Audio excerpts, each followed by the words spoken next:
मालिक ए जी अरे का रे का जी रे जी हमरा परेशान क के तू रख देल बलिए जी हां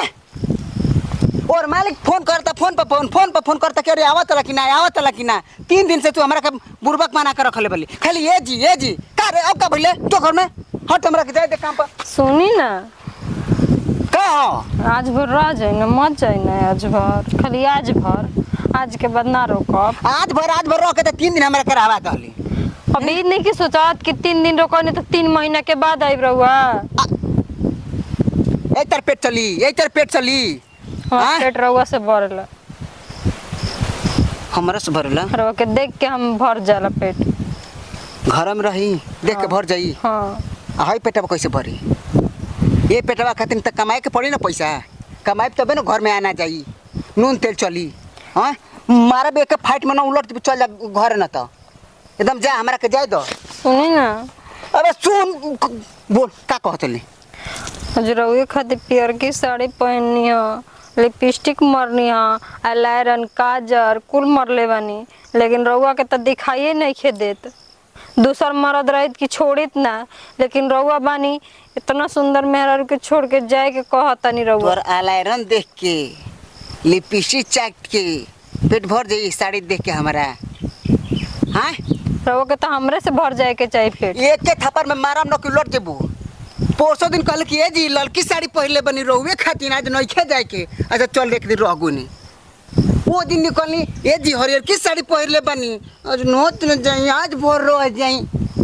वो दिन रहगनी आज कहतल कि पियर की साड़ी पहले बनी को तोर साड़ी बे आप आज के दिन से ना रोकब मारब जूते न के अभी सही हो जबे तो पियर की साड़ी लड़की साड़ी देख के हम जी हां पेट भरी हमार न कबे तो माई बाबू दुगो बना तू बड़ी हम बड़ी आज भर मत जाए ना आज भर रुक जाए आज के बाद चल हट भाग घर में ए तू सो हट ना हमरा के जाए दे ना हम मार तो पर देखो तन कि तोर पेड़ के लड़की साड़ी वो हटाओ न ठीक ना जाए दे हमरा के अच्छा एक बात मानू तो ना कमाई ना कमे तो पेट ना चली तू ही लगबू कहे ना कि हमारे के देख के पेटवा भरी आज भर रह जाए ना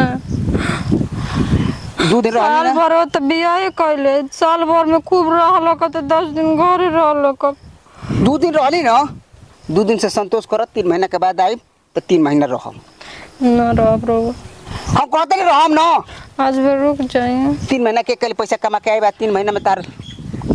आज बहुत साड़ी हम देख ले हम मालिक से बात कर ले आज भर रुक जाए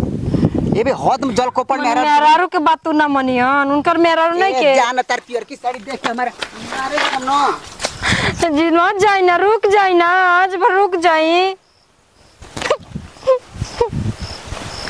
कुछ कर मर्द के ना लेकिन दूसरा कोनो मर्द बना सा ना कि ना जाना से लेकिन एगो हमार मर्द दोगला बा खाली गाड़ी चला का फेर में रहता है गाड़ी में मूर्छा लग जा